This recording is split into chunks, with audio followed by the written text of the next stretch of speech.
தோழர்களே அனைவருக்கும் வணக்கம். இந்த 4 அப்படின்ற ஒரு சொல், அது ஒரு எண்ணு 4. அது சில பேருக்கு ராசியான சொல்லு 4. அதே 4 சில பேருக்கு தரித்திரமான ஒரு சொல்லு. இப்போ இது 4 கோடு, 4 வர்ணம்: பிராமணன், சத்திரியன், வைஷ்யன், சூத்திரன். பார்ப்பனனுக்கு அது ராசியான சொல்லு, ஆனால் நமக்கு அது தரித்திரமான ஒரு சொல்லு. இப்போ 4 வர்ணம் மாதிரி 4 கோடை கொண்டு வந்துட்டான். எல்லாம் 4.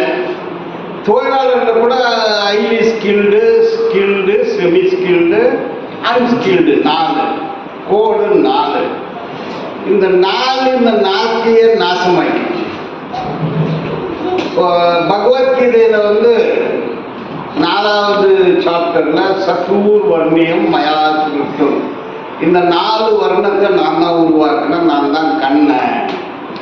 18வது சாப்டர்ல நீ வேலையை செய், கூலியை கேட்காதுன்னு சொல்லி வச்சுட்டான். நம்ம நரேந்திர மோடி இவங்கெல்லாம் கிருஷ்ண பக்தனுங்க. தொழிலாளர்களை வேலை செய்யுங்க, கூலி கேட்காதீங்க. கூலி கேட்டால் நீ சொர்க்கத்துக்கு போக மாட்டேன், நரகத்துக்கு தான் போவது.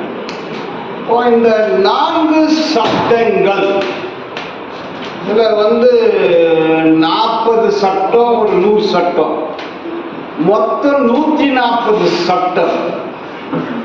இது சம்பள பாதுகாப்பு, சமூக பாதுகாப்பு, வேலை பாதுகாப்பு, அப்பாயின்மெண்ட்டு, ரிட்டையர்மெண்ட்டு, 1ஆம் தேதியிலிருந்து 10ஆம் தேதிக்குள்ள சம்பளம், இன்க்ரிமெண்ட்டு, எல்டிசி, வீடு வாசல், இது அது எல்லாம் சேர்த்து தான் 140 சட்டம்.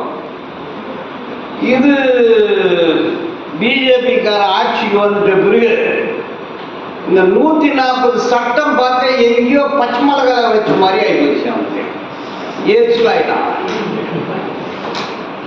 இந்த 4 கோடுன்னு பண்ணிட்டான்.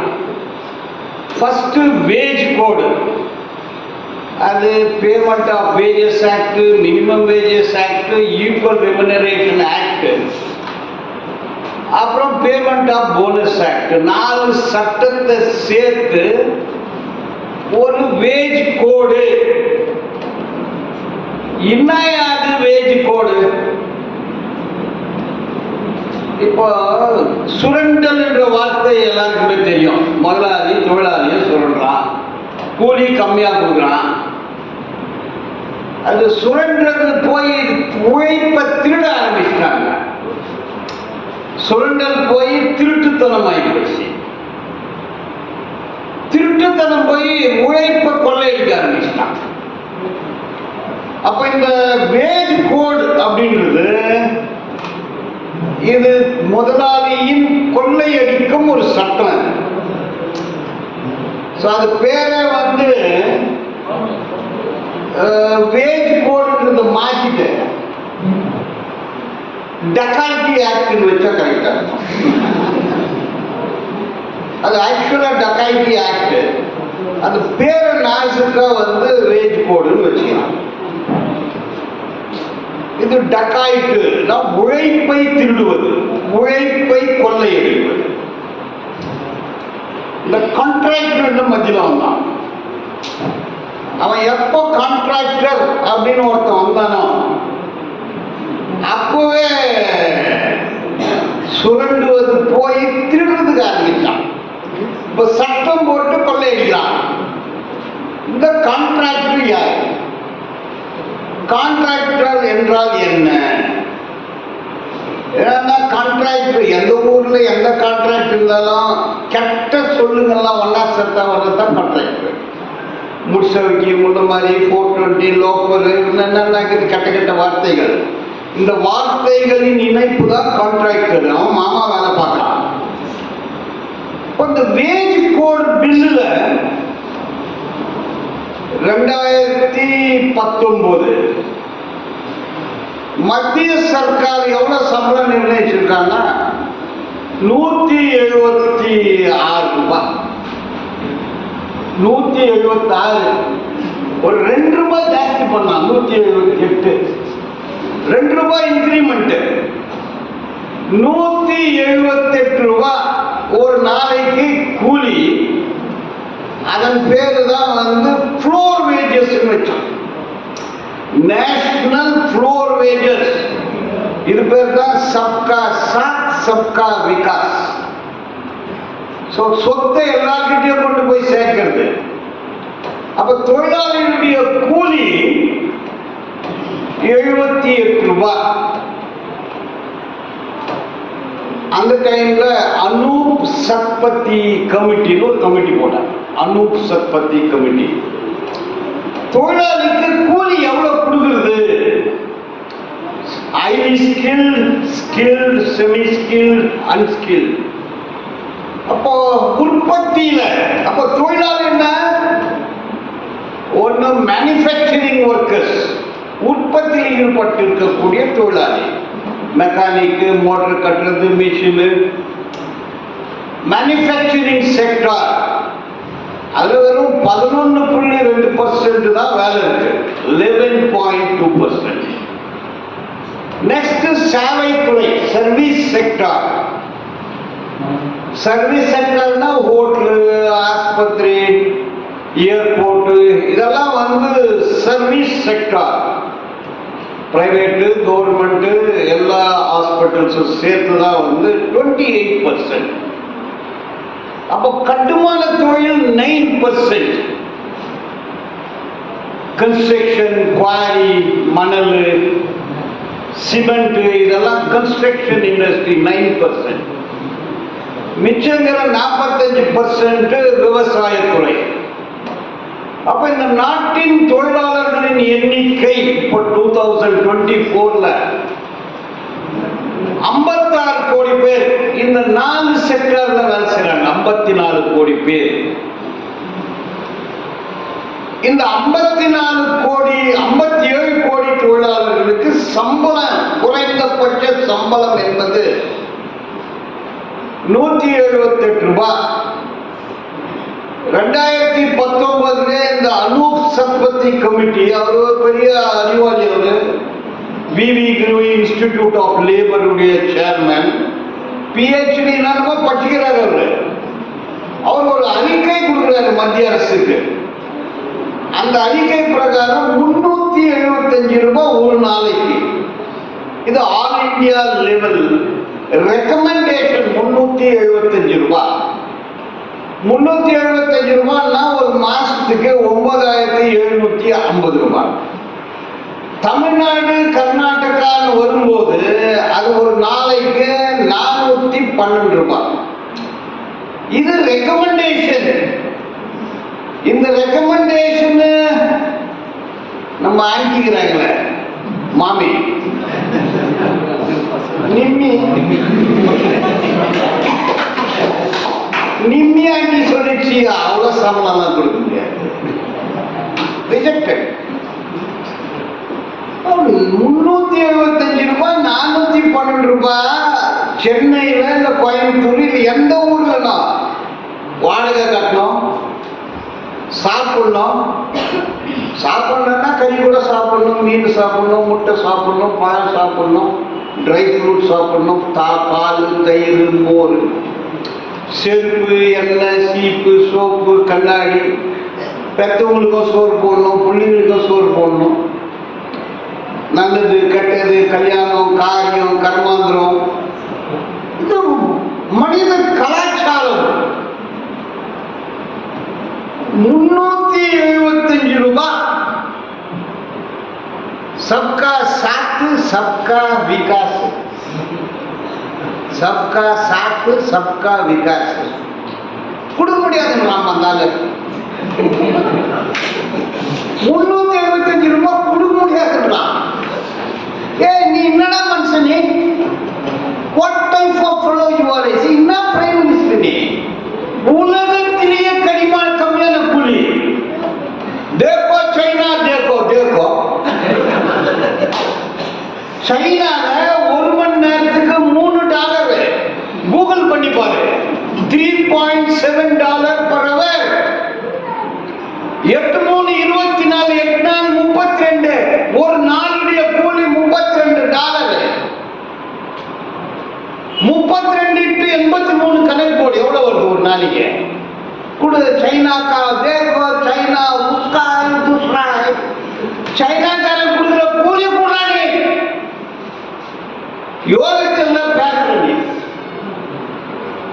$2 ஒரு நாளைக்கு. ஒரு நாளைக்கு $2. சைனாவே ஒரு நாளைக்கு ஒரு ஹவர் $4. பாகிஸ்தான் தேக்கோ தேக்கோ, அவன் ஒரு ஹவருக்கு $1.5 கொடுக்குறான். ஒரு நாளைக்கு 8 மணி நேரத்துக்கு எவ்வளவு கொடுக்குறான்? $4 கொடுக்குறேன். நீ புட்டுக்கோசி நீ $2 கொடுக்குறே. சைனா பக்கத்துல ஸ்ரீலங்கால ஒரு ஹவருக்கு $1 இருக்குது. மியான்மர், இத்தோப்பியா, உலகத்துல எங்குமே இந்த கம்மி கூலி இல்லை. இந்த கூலியில வாழ முடியுமா? அப்போ இந்த வேஜ் கோடுல அவன் நிர்ணயம் செய்யக்கூடிய கூலி $178. மோடி வாழ பார்க்கணும். ஒரு நாள் வாழ நீ $178. நீ குடிக்கிற தண்ணி $1750. நீ துன்ற காளான 1 kg $80,000.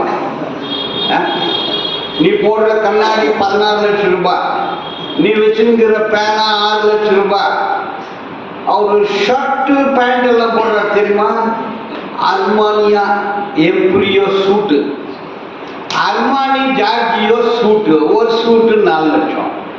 கெனித் கோலே ஷூ, மூடோ வாட்ச், மேபேக் கிளாஸ், இந்த மாதிரி வாழ்ந்துட்டு நீ $178 கூலிங்கிறீங்கன்னா அர்த்தம். நீ இந்த நாட்டை சேர்ந்தவனா? இந்த நாட்டு தொழிலாளி வர்க்கத்திற்கு மோடியின் கூலி $178. எவ்வளோ பெரிய டுபாக்குரா பண்ணாங்க. டுபாக்குரோ டபுள் டுபாக்குரு $178. அந்த அனூப் சத்பதி கமிட்டி ரிப்போர்ட்டுக்கே போட்டான். அதை $375 கொடுக்க முடியாதுன்னு சொல்லி அந்த கமிட்டி ரிப்போர்ட்டை நிராகரித்து அஜித் மிஸ்ரா ஒரு கமிட்டி போட்டுக்கலாம். இன்னும் ரிப்போர்ட்டே கொடுக்கல. அப்போ இந்த நாட்டில் 100 கோடி. இப்போ ஏர்போர்ட்ல பார்த்தா ஏகப்பட்ட ஜனம் வேலை செய்றாங்க. அங்க housekeeping, toilet cleaning, housekeeping, பெருக்கினே இருப்பாங்க, தொடிச்சுனே இருப்பாங்க, தண்ணி தொடிச்சுனே இருப்பாங்க, கிரவுண்ட் ஸ்டாஃப். அப்படியே சின்ன பசங்க அப்படியே குருவி, சிட்டுக்குருவி மாதிரி வேலை செய்யறாங்க. ஓடுறாங்க, டக்கா டக்கா டக்கா டக்கான்னு ஓடுறான். அந்த முன்னெல்லாம் ஏர்போர்ட்ல ரொம்ப நல்லா இருப்பாங்க. நல்ல புடவை கட்டின்னு சும்மா ஜம்முன்னு இருப்பாங்க. இப்போ பார்த்தா வயிறு பஸ் தான் இருக்கு.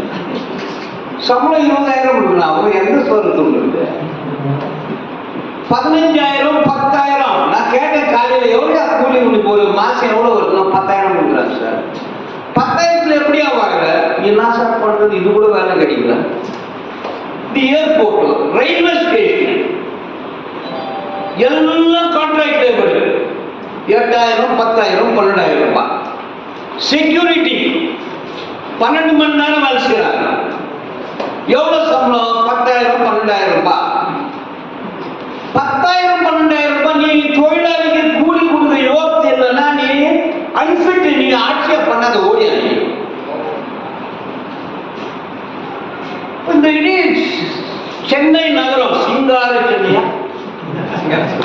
சிங்கார சென்னை, டி நகர், அண்ணா நகர், அப்புறம் என்ன நகர்,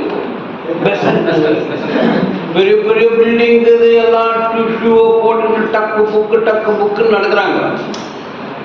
சிங்கார சென்னை சினிமா காட்சிகளால நல்லா இருக்கு.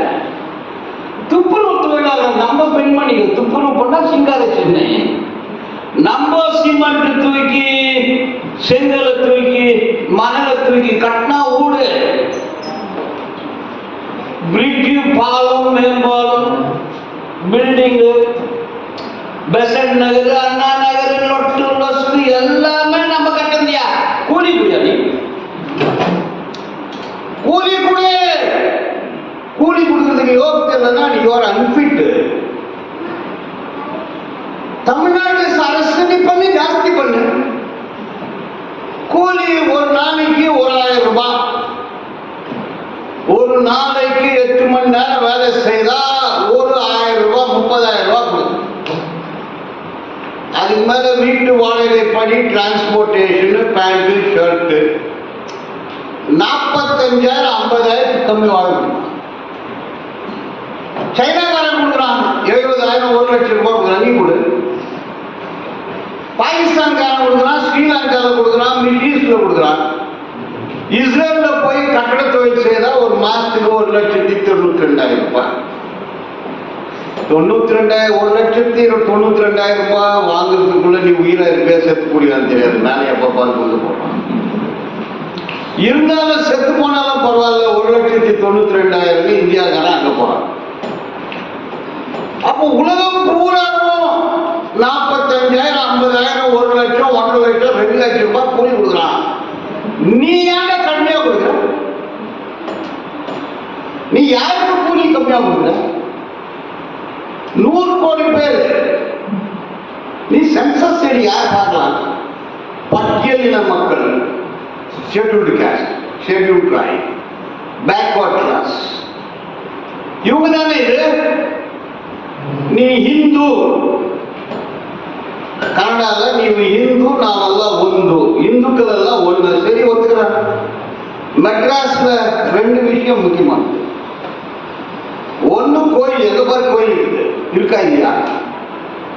கோயில் இல்லா ஊரில் குடியிருக்க வேண்டாம் நான் தானே சொன்னா. எல்லா மெட்ராஸ் பூரா கோயில் இருக்குது, எல்லாத்துலயும் மணி அடிக்கிறாங்க. மெட்ராஸ் பூரா கத்துக்குது. ஒரு மாசத்துக்கு மாற்றிக்கலாம். டாய்லெட் எல்லாம் பாப்பான்னு கூப்பிடலாம். மணியாட்டம் போய் நீ டாய்லெட் கழுவு. கோயில்களை நாங்க போய் மணி அடிக்கலாம். 1 மாசத்துக்கு மாற்றிக்கலாம். Touching and touching. அப்ப நீயும் நானும் வந்து ஒத்துக்கலாம். அது ஒத்துக்கிறது இல்லை. நீ இந்துக்களின் எதிரி இந்த அரசு, சென்ட்ரல் கவர்மெண்ட், பிஜேபி, RSS. இந்துக்களுடைய கூலி தானே 178 ரூபாய். அதெல்லாம் பாகிஸ்தான் தானே, பங்களாதேஷ்காரங்க கூலி கொடுக்குற. இந்தியா சாட்சாத் நீ சொல்ற இந்துவ. இந்துக்களின் கூலி 178 ரூபாய். இந்து கூலி கேட்டா அடிக்கடி இந்துக்களின் விரோதி மோடி, இந்துக்களின் விரோதி மாமி. BJP, RSS, Vishwa Hindu பரிஷத்து பேசியா? நீ எவனோ கூட்டம் போட்டு தமிழ்நாட்டில் பேசுறான். கையை இப்படி காட்டி எல்லாம் பேசுறான். கூலியை ஒட்டி பேசியா? நீ கூலியை ஒட்டி பேசக்கூடிய கட்சி எது? கூலியை ஒட்டி பேசக்கூடிய அமைப்பு எது? கூலியை ஒட்டி பேசக்கூடிய அரசியல் கட்சி எது? தலைவன் யார்? யார் பேசுறான்? 178 ரூபாய் யார் கேட்டது?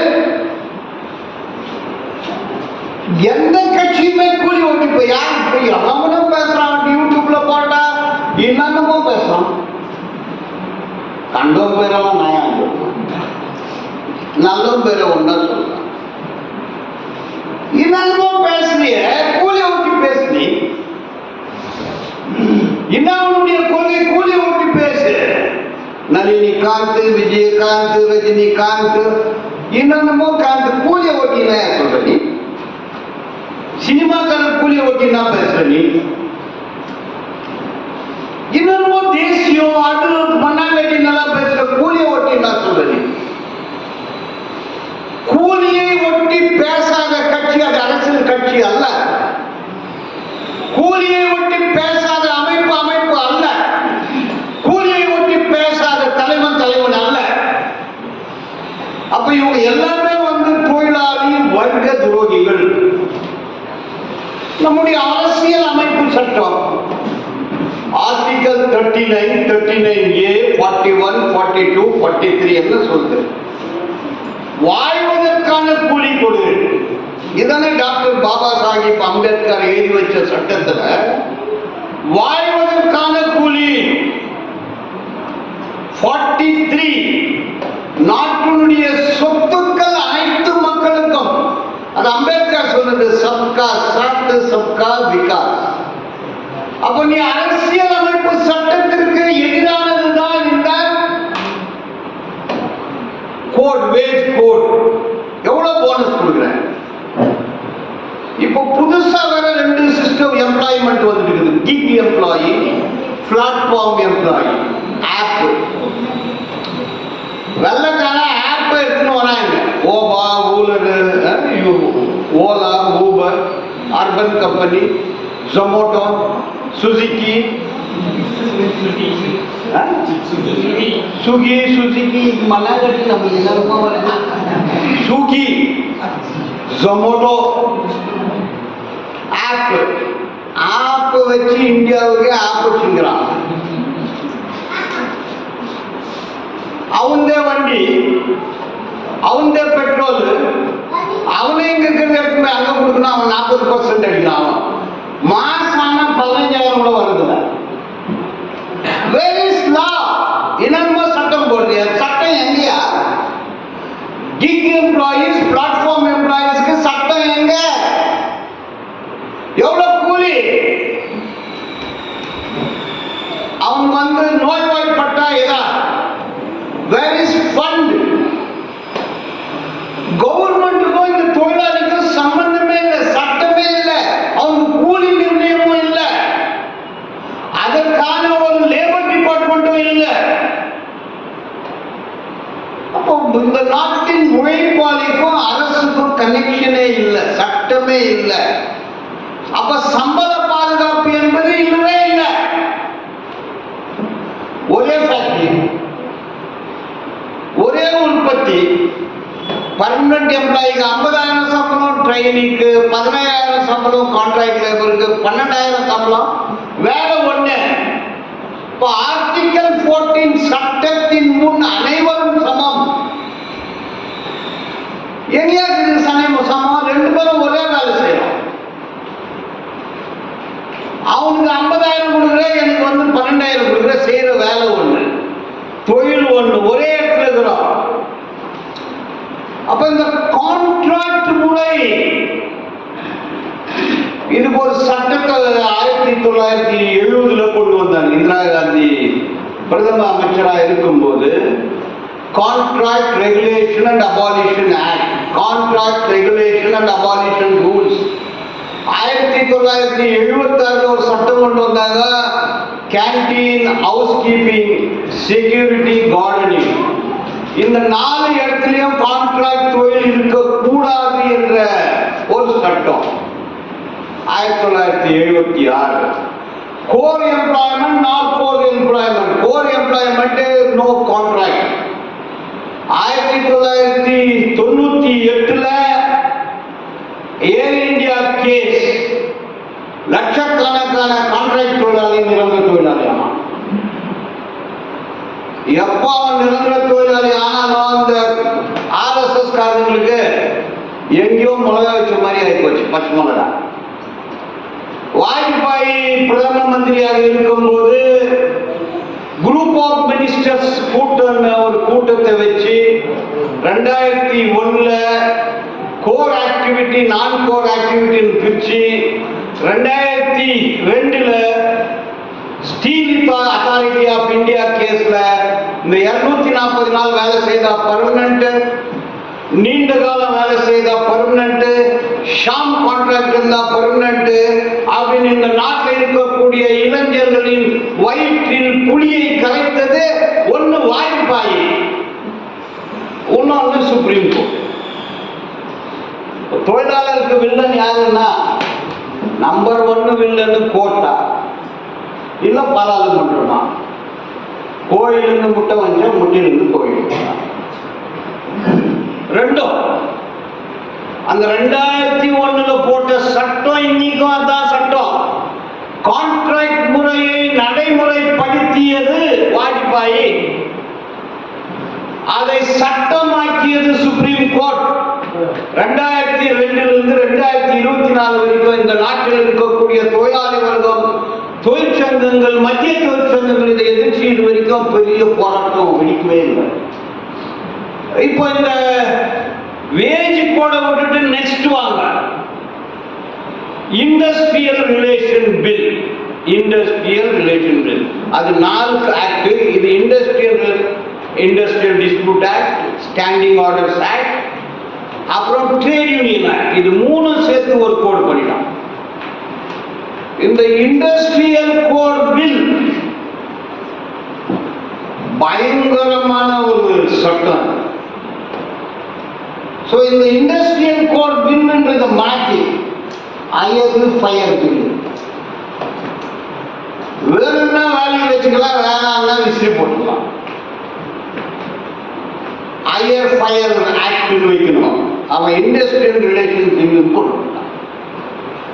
இந்த இண்டஸ்ட்ரியல் ரிலேஷன் பில்ல ஒரு ஷரத்து, ஃபிக்ஸ்ட் டெர்ம் எம்ப்ளாய்மெண்ட்.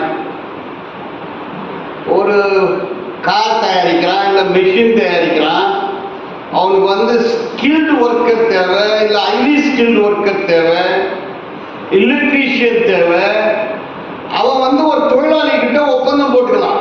11 மாசம் ஒப்பந்தம், 11 months ஃபிக்ஸ்ட் டெர்ம் எம்ப்ளாய்மெண்ட். 11 மாசம் ஆன பிறகு நீ போயிடணும், அவ்வளவுதான். அவனுடைய டெர்ம் இவ்வளவு சம்பளம், 11 மாசம் ஆயிடுச்சுன்னா நீ அவுட். இது உலகத்திலேயே இல்லை. இஸ்ரேல்ல இல்லை, பாகிஸ்தான்ல இல்லை, பங்களாதேஷ்ல இல்லை, மியான்மர்ல இல்லை, எத்தோப்பியால இல்லை. உலகத்திலேயே இந்த மாதிரி மோசமான, கேவலமான, துரோகத்தனமான இந்த மாதிரியான ஒரு சட்டம் உலகத்திலேயே இல்லை. ஆனா நம்ம நாட்டில் இருக்கு. இதுதான் நம்ம மோடி இந்த மாதிரியான ஒரு சட்டத்தை மத்திய அரசு கொண்டு வந்திருக்கான். அப்ப நோ பர்மனன்ட் ஜாப், அப்பாயின்மெண்ட் இல்லை, டெர்மினேஷன் இல்லை. இப்ப நான் ஒரு 25 வயசுல அப்பாயிண்ட் ஆகும், 60 வயசுல ரிட்டையர் ஆகும். அதுக்குள்ள ஒரு தொழிற்சங்கம், சீட்டு, ஒரு சைட்டு, ஒரு வீடு, பசங்களுடைய படிப்பு, ஒரு நிரந்தரமான வாழ்க்கை. 30 வருஷம், ஒரு 25, 55, 60, 35 வருஷம் நிரந்தரமான வாழ்க்கை. அதுக்குள்ள பசங்க பெருசாகும். இதுதான் ஒரு சைக்கிள். அப்ப அவன் வேலையில அப்பாயின்மெண்ட் ஆகிட்ட பிறகு அதுல பட்ஜெட் போட்டு வாழ்க்கையை நடத்தணும். வாரத்துக்கு எவ்வளோ செலவு, கறி எவ்வளோ, மீன் எவ்வளோ, முட்டை எவ்வளோ, பால் எவ்வளோ, இதில் சேவிங் எவ்வளோ, பசங்க படிப்புக்கு எவ்வளோ, மருத்துவ செலவு, பட்ஜெட் போட்டு ஒரு உன்னதமான, நிம்மதியான, ஆரோக்கியமான ஒரு வாழ்க்கை. யாரையும் மோசடி பண்ணாம, திருடாம, பொய் சொல்லாம, லஞ்சம் வாங்காம, நாட்டிற்கு உழைப்பை கொடுத்து உழைப்பின் பலனை பெற்று ஒரு 35 ஆண்டு கால வாழ்க்கை. அப்பாயின்மெண்ட் ஆன பிறகு 11 மாசம் அப்பாயின்மெண்ட். அவன் பிஇ படிச்சிருப்பான், டிப்ளமா படிச்சிருப்பான், எம்ஏ படிச்சிருப்பான், எம்எஸ்சி படிச்சிருப்பான். வேலை கட்சிச்சு. எங்க வேலை செய்யறாரு பையன்? மத்திய சர்க்கார் நிறுவனத்தில் வேலை செய்யறாங்க. என்ன வேலை? Fixed term employment. போய் பொண்ணு கேட்டு யாருன்னா பொண்ணு கொடுப்பாங்க. ஐயோ வேலையே நிரந்தரம் இல்லை, உன் பையனுக்கு எப்படியா பொண்ணு கொடுத்து? பொண்ணே கொடுப்பாங்க. வேலையே இல்லாத பையனுக்கு பொண்ணு இல்லை. ஒரு சமூக சீரழிவு எப்படி ஆகுது பாரு. அவனுடைய வாழ்க்கை நாசம். நீ எந்த ஊரு? கோயம்புத்தூர்ல இருந்து பெங்களூர், சென்னை வந்த, சென்னையில வேலை கிடைச்சிக்குது. ஆனா 11 மாசம். நெக்ஸ்ட் கோயம்புத்தூரா, திருச்சியா, இல்ல பெங்களூரா, டெல்லியா? ஒரு நிரந்தரமற்ற வாழ்க்கை. இது சட்டமா ஏப்ரல் 1ஆம் தேதி இந்த சட்டமா. இந்த மாதிரியான ஒரு சட்டம் வந்தால் BHEL, government sector, private sector, ஒரு தொழிலாளியின் நிரந்தரமற்ற வாழ்க்கை யூனியன் கிடையாது, சங்கம் கிடையாது, நிரந்தரமான வாழ்க்கை கிடையாது, நிரந்தரமான வாழ்வியல் கிடையாது, நிரந்தரமான வருமானம் கிடையாது. நிரந்தரமற்ற ஒரு மனிதன் எப்படி வாழ முடியும்? அவனுடைய 11 மாசம் வேலை செய்யறான், ஒரு பிக்ஸட் டேர்ம் எம்ப்ளாய்மெண்ட்ல 40,000 ரூபாய் பேசி முடிவாயிடுச்சுன்னு வச்சுக்கலாம். சீட் கட்ட முடியுமா? அந்த இடத்துல வாழ முடியுமா? அவனுடைய லைஃப பிளான் பண்ண முடியுமா? இந்த மாதிரியான ஒரு சட்டத்தை இன்னைக்கு மத்திய அரசு கொண்டு வந்திருக்கு. இந்த சட்டத்தை கொண்டு வரும்போது பார்லிமெண்ட்ல டிபேட்டே இல்லை. எல்லா அப்போசிஷன் மெம்பரையும் வெளியே போட்டிருக்கு சட்டத்தை உருவாக்க. எப்போ பண்ணா இதெல்லாம்? 21, 20 எல்லாம் கொரோனா பீரியட்ல எல்லாமே சட்டமாயிடுச்சு. 19, 20 கொரோனா. கொரோனா இவனுக்கு வந்து போட்டுங்க பெரிய நல்லா ஆகிருக்கும். இந்த சட்டத்தை கொண்டாந்து வந்து கொரோனா வந்து கொரோனா கொண்டாந்து நம்ம மேல விட்டுருக்கோம். இது கொரோனாவுடைய ஒரு கேவலமான சட்டம், மோசமான. கொரோனா வருது போது நிரந்தரமா ஒரு சட்டத்தை கொண்டு வரான். பட் ஆச்சரியம், எலெக்ஷன் இதை ஒட்டி யாரும் பேசுறது இல்லை, அரசியல் அமைப்புகள் பேசுறது இல்லை, தமிழ் தேசியம் பேசுறவங்க பேசுறது இல்லை, சினிமாக்காரன் பேசுறது இல்லை. இது வந்து ஆர்டிகல் 39, 40, 41, 42க்கு விரோதமானது. ஆர்டிகல் 14 ஈக்குவாலிட்டி பிஃபோர் லா அரசியல் அமைப்பு சட்டத்திற்கு விரோதமானது. சங்கம் வைக்கும் உரிமை, ஸ்ட்ரைக்கு, போராட்டம் ஆர்டிகல் 19(1)(c) கௌரவமான வாழ்க்கை ஆர்டிகல் 21. இதெல்லாம் அரசியல் அமைப்பு சட்டம். 200 வருஷம் போராடி பெற்ற சட்டம்.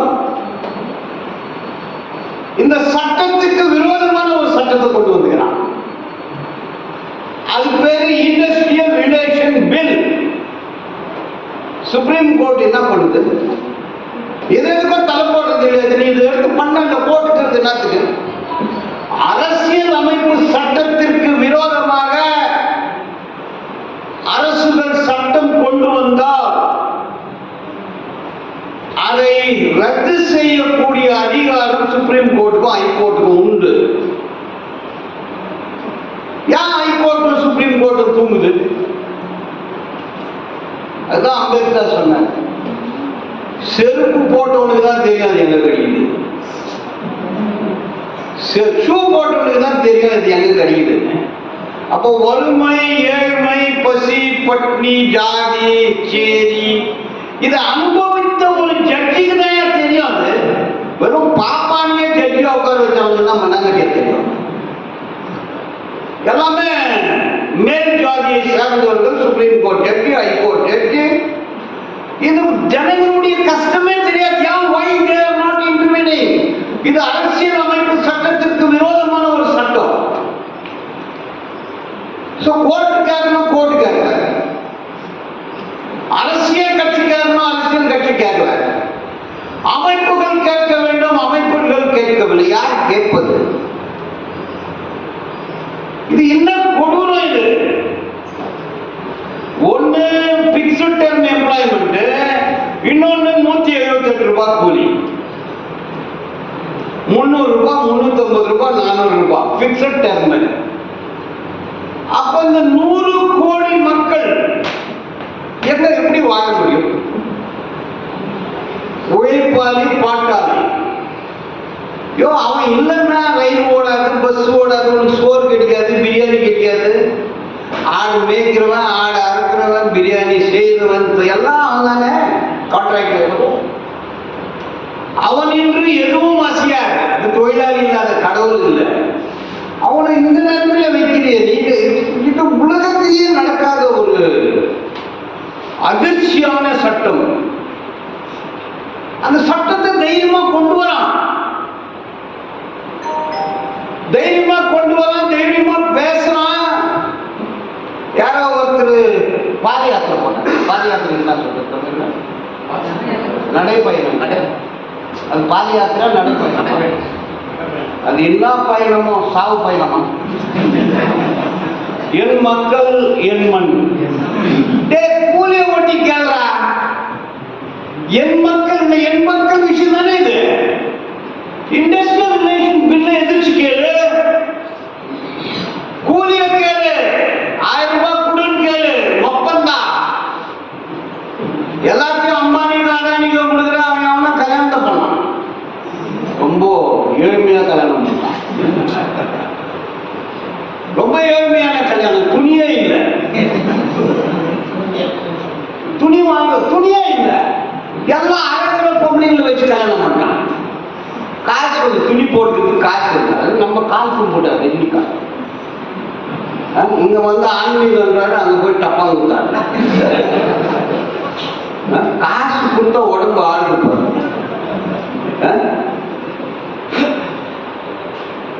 என் மக்கள் கேளியா? கூலி கேளியோ?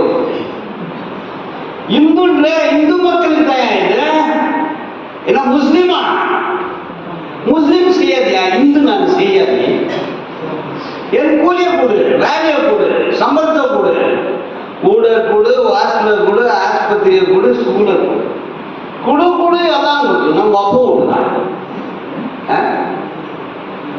ஸோ இண்டஸ்ட்ரியல் ரிலேஷன் பில், அது பேரு ஹையர் ஃபயர் பில்னு சொல்லணும். நீங்க it is not industrial relation bill, it is a higher and fire bill. இதுதான் மோடி பில். மோடி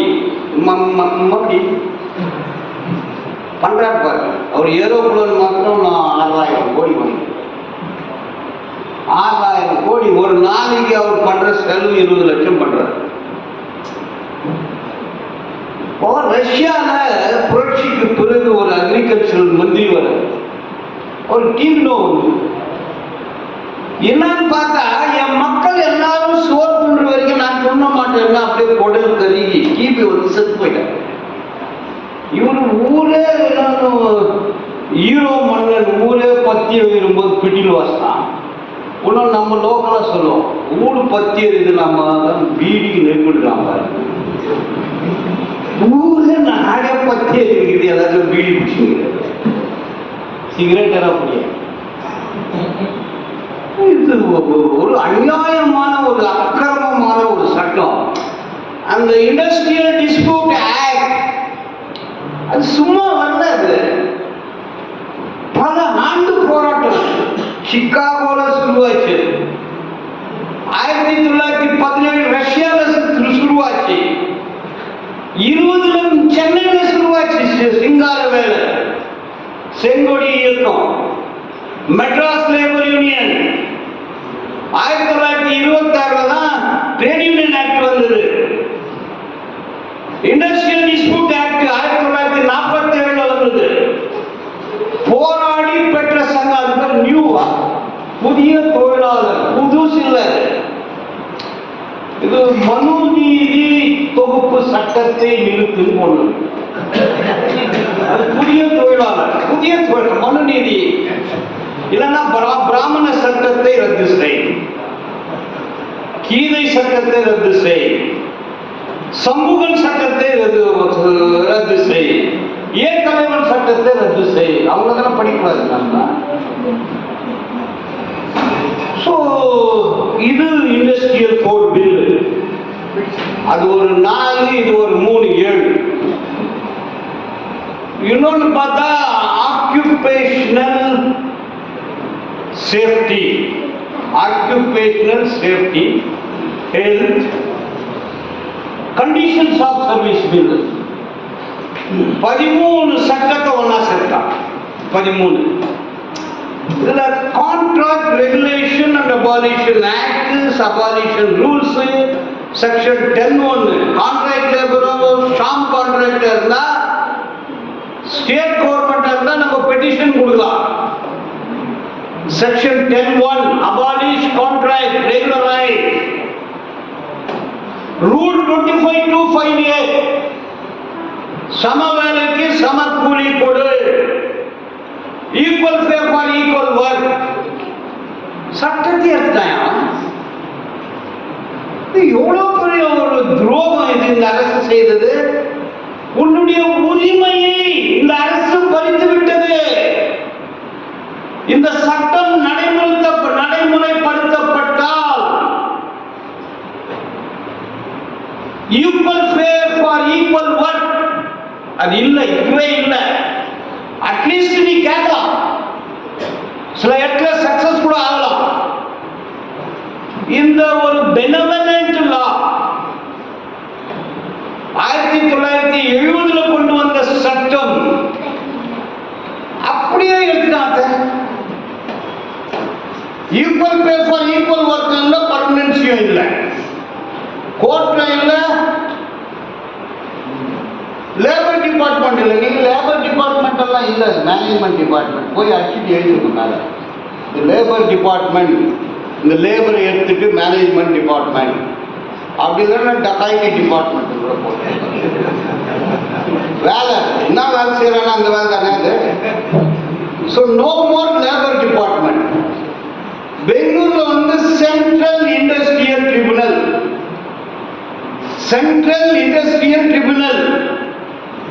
7 வருஷமா மூடிக்கலாம். 7 years நீ கேஸ் போட்டா 7 வருஷமா நிலுவையில் இருக்கு. அப்ப இந்த அரசு நீதிமன்றங்களை முடக்குகிறது, நீதியை முடக்குகின்றது, தொழிலாளி நலனை முடக்குகின்றது. இந்த அரசு தொழிலாளி விரோத அரசு, இது ஒரு கொள்ளைக்கார அரசு. அரசியல் அமைப்பு சட்டத்திற்கு விரோதமான அரசு, சட்டங்களுக்கு புறம்பான அரசு, மனித நேயமே இல்லாத ஒரு அரசு. தொழிலாளியின் ரத்தத்தை அப்படியே ஸ்டாப் போட்டு முடிஞ்சிடும். இந்த மாதிரியான ஒரு நிலைமையில இந்த ஆக்குபேஷனல் சேஃப்டி, ஹெல்த், அப்புறம் வந்து கண்டிஷன்ஸ் ஆஃப் சர்வீஸ், இது வந்து ஸ்லேவரி லா.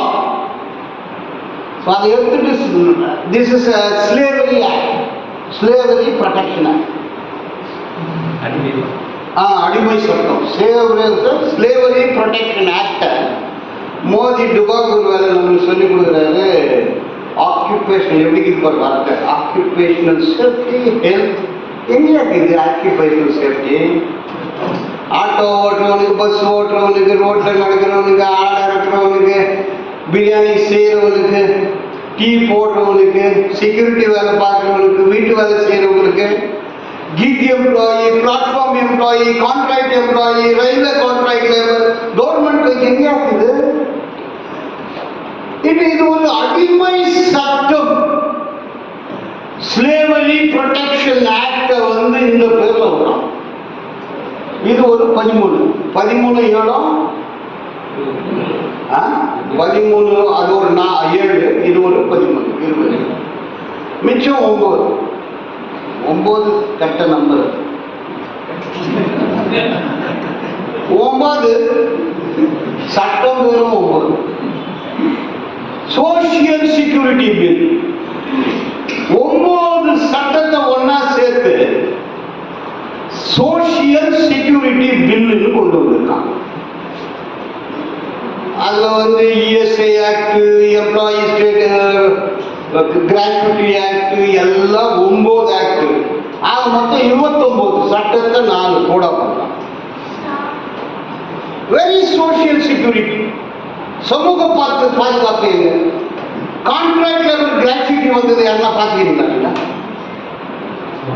கான்ட்ராக்ட் லேபருக்கு கிராச்சுவிட்டி கொடுக்கணும். யார எந்த தனியார் அரசு எந்த நிறுவனத்திலையும் கான்ட்ராக்ட் லேபருக்கு கிராச்சுவிட்டி கொடுக்குறாங்க? கொடுக்கல. Where is social security? Where is mechanism? எங்க போய் ஃபைல் பண்றது நாங்க இப்போ? அப்ப இந்த 29 சட்டம் 4 கோடு. அதுக்கு நான் சொன்னேன் 4ன்றது தரித்திரம். இந்திய தொழிலாளர்களுக்கு இந்த 4 என்ற சொல்ல தரித்திரமான சொல்ல. Kick out number 4, kick out 4 code, kick kick அவுட்டோ கிக் அவுட்டோ அவ்வளவு சொன்னா புத்தி வராது, பூட் அவுட். இது சட்டம். இந்த சட்டத்தை நடைமுறைப்படுத்துறதுக்கு சென்ட்ரல் கவர்மெண்ட் சென்ட்ரல் ட்ரேட் யூனியனை கூப்பிட்டு பேசிக்கிறாங்க. பேச்சுவார்த்தையில முடிவு வராது, கோர்ட்ல நியாயம் கிடைக்காது, விதானசபா பார்லிமெண்ட்ல நியாயம் கிடைக்காது, ஸ்ட்ரீட்ல தான் நியாயம். ஸ்ட்ரீட் ஃபைட் செய், kick out, boot out, fight. எவ்வளவு பெரிய அப்புறம் அது. இது எதிர்த்து கேட்கறதுனா நமக்கு தாக்கத்து இல்லை, தில் இல்லை. இல்லைன்னா யார் எப்படி போனாலும் நமக்கு என்ன போச்சு. நம்ம இந்த நாயர்கள் எல்லாம் புது சட்டம் பண்ணாங்க, அது கூட புதுசு. ஒருத்தர் கேட்டாரு, என்ன யார் சார் லாயருங்க ஃபைட்டே பண்ணல? லாயருக்கு கேஸ் என்ன, ஒரு கேஸ் வந்தா காசு, லாயர்களே ஒரு தில்ஸு, துட்டு போடுறதே அவன் மனசு, கட்சிக்காரனுக்கு லாஸ், நாடு லூசு. அதனால இவன் ஃபைட் பண்ண மாட்டான், கேஸு காசு. அவன் இந்த சட்டத்தினால் என்ன எஃபெக்ட் ஆகுதுன்னு தெரியல. இப்ப எதுக்காக கிரிமினல் சட்டத்தை கொண்டு வந்திருக்கிறான்? கோகா அப்படின்னு ஒரு சட்டம் தெரியுமா? COCA MOCA, COCA MOCA, Karnataka control of organised crime act, Maharashtra control of organised crime act, Chhattisgarh special powers act, Gujarat anti terrorism act. இதுல என்னன்னா, இந்த சட்டங்கள்ல சுடுகாடு எல்லாத்துக்கும் தெரியும். சுடுகாட்டுக்கு பணம் போனா வாபஸ் வருமா? சுடுகாட்டுக்கு பணம் போனா வாபஸ் வராது. இந்த சட்டத்தை ஜெயிலுக்கு போனா வாபஸ் வர மாட்டேங்க. அந்த மாதிரி சட்டம் இந்த புது சட்டம் ஆகிடுக்கிறாங்க. அதான் புது சட்டம். இந்த UAPA, unlawful activities prevention act, MCOCA KCOCA, குஜராத்ல புக்கா. சுடுகாட்டுக்கு பணம் போனா வாபஸ் வராது. இந்த சட்டத்துல ஒரு மனுஷன் ஜெயிலுக்கு போனா வாபஸ் வர மாட்டான். இதை புதுசா பண்ணிக்கிறான். நீ கிராஜுவேட் கூட போராட்டம் பண்ணா உள்ள போயிடுவ. இதான் புதிய சட்டம். எல்லாம் புதுசு புதுசா போட்டோம். தொழிலாளி வர்க்கம் ஒரு டேஞ்சரஸ் சிச்சுவேஷன்ல இருக்கு. இப்ப இவ்வளவு நேரம் நான் சொன்னது என்ன பிரச்சனை, தீர்வு என்ன? தீர்வு சங்கம் கட்டணும். இப்போ 100 கோடி தொழிலாளர்கள் இந்த நிலைமையில் இருக்கிறான். 100 கோடி தொழிலாளிக்கு சாப்பிட தெரியாது, டிஃபன் கிடையாது, லஞ்ச் கிடையாது, பிரியாணி கிடையாது, படுக்க அறைய கிடையாது, பிரைவேட் ரூம் கிடையாது, பிரயாணம் பண்ண தெரியாது, டிராவல்னா ரிசர்வ்டு கம்பார்ட்மெண்ட் எல்லாம் தெரியாது, பால் குச்சின்னு தொங்கின்னு தான் போவான். 100 கோடி தொழிலாளர்களை இந்த அரசு தயாரா பண்ணி வச்சிருக்கிறான். 100 கோடி எடுப்பா, 8 அடி திரும்ப ஓடி போலாம் பாரு. எல்லாரும் சேர்ந்து பூனாக பாராளுமன்ற ஆட்சி. 100 கோடி தொழிலாளர். அப்போ 200 கோடி கைகள், 200 கோடி கால்கள். சுப்ரீம் கோர்ட்டும் பாராளுமன்றமும் ரெடி. நம்ம மனிதன் இல்லை, நமக்கு வயிறு, வாய், சிந்தனை, கலாச்சாரம். மனிதர்கள் இல்லை, ரோபோட் மாதிரி. வெறும் அவசியம் 2 கை 2 கால், 2 கை 2 கால் போச்சுன்னா போ, இன்னும் 2 கை 2 கால் ரெடியா இருக்குது. அப்போ 200 கோடி கைகள், 200 கோடி கால்களை சுப்ரீம் கோர்ட்டும் பாராளுமன்றமும் இந்த பிஜேபி, இந்த அரசியல் கட்சிகள் தயாரா வச்சுக்கிறாங்க. எந்த உரிமையுமே இல்லாத செங்கடி போய் அதை எடுத்துக்கணும். 100 கோடி ரயில்வே ஆர்கனைஸ் பண்ண, ஏர்போர்ட்ல ஆயிரக்கணக்கான தொழிலாளி ஆர்கனைஸ் பண்ண, ஊபர் ஆர்கனைஸ் பண்ண, ஓலா, ஊபர், ஜொமேட்டோவா, என்ன சுசுகி, சுகி, எல்லாத்தையும் அவங்க ரெடி பண்ணி வச்சுக்கணும். மார்க்ஸ் சொன்னாரு, முதலாளித்துவம் அதனுடைய சவக்குழியை அதிக வெட்டி வைக்கும். நீ போய் தள்ளினா செத்து போடுறான். சவக்குழியை வெட்டி வச்சுக்கிறான், எடுக்கொடி. கல்லுடைக்கும் தொழிலாளி, கட்டடம் கட்டும் தொழிலாளி, துப்புரவு தொழிலாளி, கான்ட்ராக்ட் தொழிலாளி, கிஃப்ட் தொழிலாளி, ஏர்போர்ட் தொழிலாளி, ரயில்வே தொழிலாளி, பஸ் தொழிலாளி, செக்யூரிட்டி தொழிலாளி, வீட்டு வேலை செய்யும் தொழிலாளி, துப்புரவு தொழிலாளி, சாக்கடை அள்ளும் தொழிலாளி, ஆஸ்பத்திரி தொழிலாளி, ஹோட்டல் தொழிலாளி, கோடிக்கணக்கான தொழிலாளி ரெடி. தொழிற்சங்கங்கள் போய் எடுத்துக்கலாம். தொழிற்சங்கங்கள் என்னும் போது ரெண்டு வருது. ஒன்று ட்ரேடிங் யூனியன். ட்ரேடிங் யூனியன் வியாபார நிறுவனம். ஒரு செட்டில்மெண்ட் போட்டால் பழைய 10 லட்சம். செட்டில்மெண்ட் சங்கம் trading union. What we require is trade union. No settlement, no pocketing. தொழிலாளி நம்மள வரான், நம்ம போய் எதுக்கு தயாராகணும். ஒவ்வொரு டிஸ்ட்ரிக்ட்ல பிளான் பண்ணி ஆர்கனைஸ் பண்ணுங்க. டிஸ்ட்ரிக்ட்ல துப்புரவு தொழிலாளி இருக்கிறான், கட்டடம் கட்டுற தொழிலாளி இருக்கிறான், கல்லுடைக்கிற தொழிலாளி இருக்கிறான், 108 ஆம்புலன்ஸ் கான்ட்ராக்ட் லேபர் இருக்கிறான், டிவி கண்ட்ரோலு, அப்புறம் யூனிவர்சிட்டி ஒர்க்கர்ஸ், காலேஜ் ஸ்டாஃப், ஹோட்டல்ல வேலை செய்யறோம். ஒவ்வொரு டிஸ்ட்ரிக்ட்லும் ஆயிரக்கணக்கான தொழிலாளி. 2 டிஸ்ட்ரிக்ட் எடுத்து நீ லட்சக்கணக்கான தொழிலாளியை சேர். மாதா ஊட்டாத சோறு மாதா ஊட்டிடணும். அரசு கொடுக்காத சலுகையை யூனியன் கொடுக்கும். யூனியன் தாய் மாதிரி, தாயை எப்படி காப்பாற்றணுமோ அப்படி யூனியனை காப்பாற்றணும். சங்கம் என்பது தாய். சங்கம் நம்முடைய உயிர் மூச்சு. நீ கோர்ட்டு கச்சேரி எல்லாம் இல்ல, வீதியிலும் கேட்கும் செட்டில் ஆயிடணும். சங்கத்தை பலமாக கட்டுவது, தொழிலாளியை அணிதிரட்டுவதுதான் இந்த டுபாக்கூர் சங்கத்தை சட்டங்களுக்கு விடையாக இருக்கும். இதுதான் வரலாறு. சிக்காகோ வீதியிலே ரத்தம் சிந்திய தோழர்களே, நம்மளும் ரத்தம் சிந்தும் இருக்கும். இன்னொருலையோ ஜெனிலையோ அந்த தொழிலாளி காட்டி கொடுத்தான். 8 மணி வேலை, இப்போ 12 மணி 14 மணி நேரம். எல்லாத்துக்குமே எக்ஸ்பைரி டேட் உண்டு. மருந்து மாத்திரைக்கு எக்ஸ்பைரி. நம்ம எல்லாம் கொண்டு வாங்கலாம், என்னைக்கு எக்ஸ்பைரி, மேனுஃபேக்சர் எப்போ, எக்ஸ்பைரி எப்போ. மோதிக்கு மேனுஃபேக்சரிங் டேட் தெரிஞ்சு போச்சு. எக்ஸ்பைரி டேட் வந்தால் வரும். நான் எப்பவுமே வருவான். எக்ஸ்பைரி டேட்டை தொழிலாளி வர்க்கம் தான் எக்ஸ்பைரி டேட்டை ஃபிக்ஸ் பண்ணணும்னு சொல்லி வாய்ப்பு